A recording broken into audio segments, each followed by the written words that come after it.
The Cuban Missile Crisis was the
tensions were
It would take over a month for American U-2 spy planes to first spot the missiles.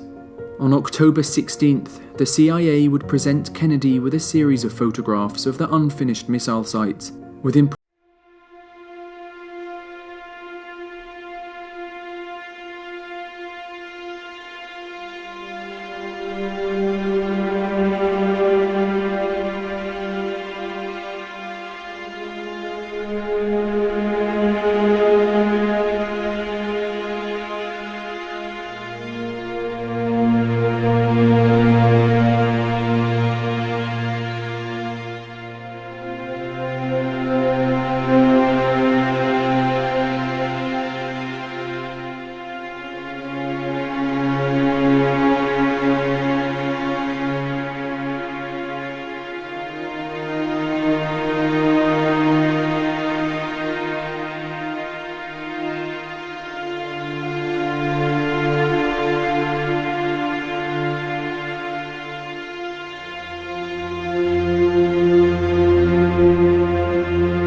to use in the event of a US invasion. If Kennedy had decided to invade, a full-scale nuclear war would have almost certainly followed. With Kennedy implementing a naval blockade of Cuba, Khrushchev now had to decide what to do with the Soviet ships still at sea.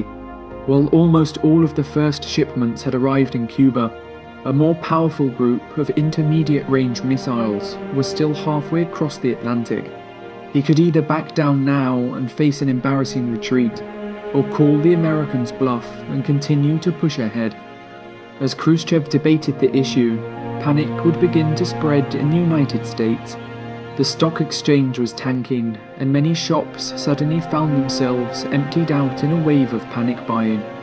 People could only sit at home and watch as news came in of Soviet ships creeping closer and closer to the blockade. Finally, on the morning of October 24th, 2 days after Kennedy's announcement, news would come in that the first Soviet ship had turned around and began sailing back home. Kennedy's gamble had paid off. There would be no more Soviet missiles arriving in Cuba. Upon hearing the news, Secretary of State Dean Rusk would famously state, "We're eyeball to eyeball," and I think the other fellow just blinked.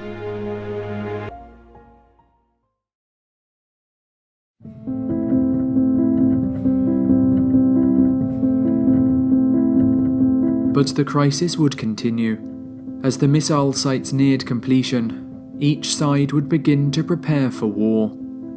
The Strategic Air Command would move to DEFCON 2 for the first time in history, just one step short of nuclear war. It commanded almost 3,000 nuclear weapons and had a B-52 Stratofortress taking off from US air bases every 20 minutes, each carrying enough destructive power to take out 4 Soviet cities. The US invasion plan of Cuba was also nearing completion, with top generals pressuring Kennedy to authorize the attack. Codenamed Operation Scabbards, the invasion called for a series of massive airstrikes, followed by a paratrooper drop and an amphibious landing of 120,000 troops, almost the size of the D-Day landings at the end of World War II. As these troops began to arrive in Florida, the state came to resemble a war zone. Machine gun nests and barbed wire littered the beaches, and armed soldiers patrolled the streets. The Casa Marina Hotel was turned into an army headquarters, and the CIA set up safe houses in the surrounding area, where Cuban exiles were prepared to be used as an infiltration force. War was fast approaching, but on the evening of October 26th, the first signs of a diplomatic solution would appear. Kennedy would receive an unexpected letter from Khrushchev outlining the potential terms of a deal. If the United States ended the blockade and promised not to invade Cuba, then Khrushchev would be willing to withdraw his troops. But the members of ExComm were skeptical. Many were keen to invade, while others were unwilling to accept any compromise that could be seen as a sign of weakness. Negotiation would have to wait.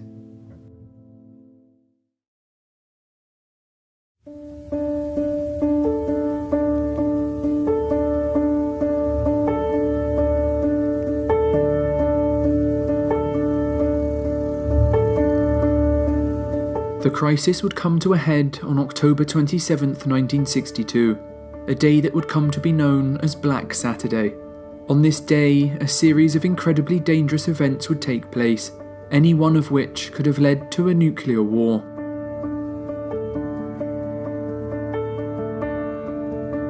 The day would begin with Castro composing a letter to Khrushchev, urging him to consider a nuclear first strike against the United States. He had become utterly convinced that an American invasion was imminent and wanted his Soviet allies to deliver the first blow.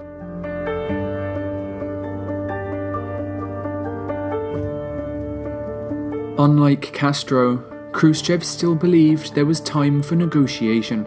He would send a second proposal to Kennedy, this time specifying what he would accept in a deal. Khrushchev agreed to remove his missiles from Cuba, if Kennedy would do the same with the American Jupiter missiles in Turkey. Wanting to bypass the slow diplomatic process, Khrushchev would instead broadcast his message over Radio Moscow for the world to hear. When Kennedy heard the proposal, he knew it was a fair deal. The Jupiter missiles were secretly considered obsolete, with Secretary of Defense Robert McNamara describing them as a pile of junk. Yet there was significant resistance within ExComm. The Turkish government was opposed to the deal, and it was argued that trading away the missiles would significantly weaken the power of NATO and lead to further demands from Khrushchev. If Kennedy wanted to accept the deal, he would have to stand alone against his advisors.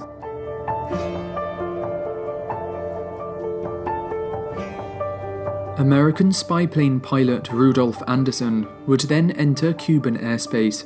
As he began photographing the missile sites, he would draw the attention of Soviet air defenses, who would label him Target Number 33. The Soviet forces had been in a state of high alert for a number of days, being convinced by Castro that an American invasion was imminent. Anderson's plane was particularly troubling, as it had flown over the missile site targeting Guantanamo Bay. If allowed to leave, the Americans would have in-depth knowledge of Soviet positions, paving the way for targeted airstrikes. Deciding it was too dangerous to let the spy plane escape, the order was dispatched to destroy target number 33. 2 missiles were fired, with Anderson being killed upon impact. The crisis had claimed its first casualty.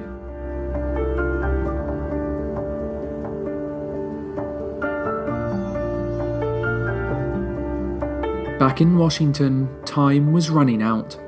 The military were calling for massive airstrikes against Cuba by Monday morning at the latest, and news was starting to come in that Anderson's plane had been shot down.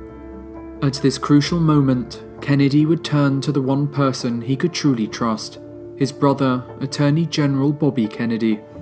With the help of presidential speechwriter Ted Sorensen, Bobby would draft a reply to Khrushchev that attempted to merge all the different ideas ExComm had.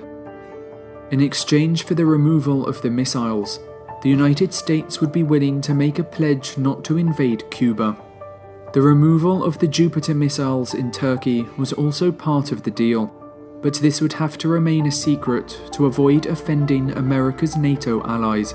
Khrushchev would just have to trust that the president would stick to his word. This was Kennedy's last hope.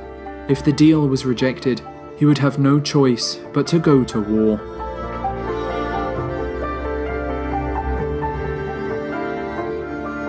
As Bobby was delivering the message to the Soviet ambassador, an incredibly dangerous confrontation would occur in the Atlantic. The US Navy had been making an intense effort to find the 4 Soviet submarines since the crisis began, and had finally closed in on them. They planned to use signalling depth charges to drive the submarines to the surface, whose harmless explosions would act as a warning. The Soviet submarine B-59 had been chased by US forces for the last 2 days, with the already unbearable conditions on board having gotten worse. The ventilation system had shut down, with temperatures rising to unbearable heights, and high levels of carbon dioxide causing many officers to faint while on duty. The disoriented crew would be shaken by wave after wave of deafening explosions as US ships began dropping signalling depth charges directly on top of them. The submarine's crew had been unable to contact Moscow for over 24 hours, and as far as they were aware, World War III could have broken out while they were under the waves. Tired and exhausted, the submarine's captain would order nuclear torpedoes to be launched, believing that war had already begun. But the decision required the approval of all onboard officers. One of the officers, Vasily Arkhipov, refused to go through with the launch, single-handedly preventing the outbreak of nuclear war.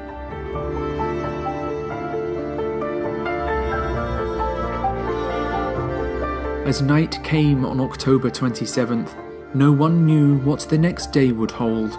The crisis had claimed its first casualty.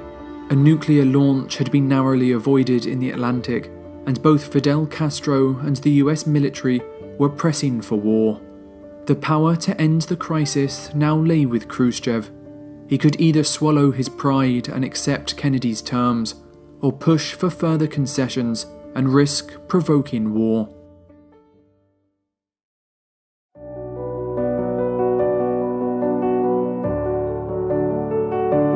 But Khrushchev had decided long ago that he would have to retreat. As Kennedy's message came in, promising to remove the Jupiter missiles, Khrushchev finally had terms he could work with, and that morning he would broadcast his acceptance of the deal on Radio Moscow, bringing an end to the crisis. The Soviet forces in Cuba were ordered to dismantle the missiles and return them home, with the last leaving the island 2 weeks later. The blockade was formally ended on November 20th, with the Jupiter missiles, as promised, being discreetly dismantled 5 months later. While Kennedy and Khrushchev were both relieved, others were less happy. Castro was furious that a deal had taken place behind his back and would begin to doubt the resolve of his Soviet allies. The US military, who had been pushing for an invasion since the crisis began, were also critical of the deal, with General Curtis LeMay describing the deal as the greatest defeat in American history. The Cuban Missile Crisis would have a significant effect on the Cold War. Having come so close to nuclear apocalypse, both superpowers would take steps to ensure that a similar crisis could never happen. Communication had been particularly poor during the crisis, with Khrushchev's first letter taking almost 12 hours to reach the president. A hotline would soon be installed between the White House and the Kremlin to ensure good communication if another crisis occurred. Never again would the most powerful leaders in the world have to communicate through the sole use of handwritten letters and radio broadcasts.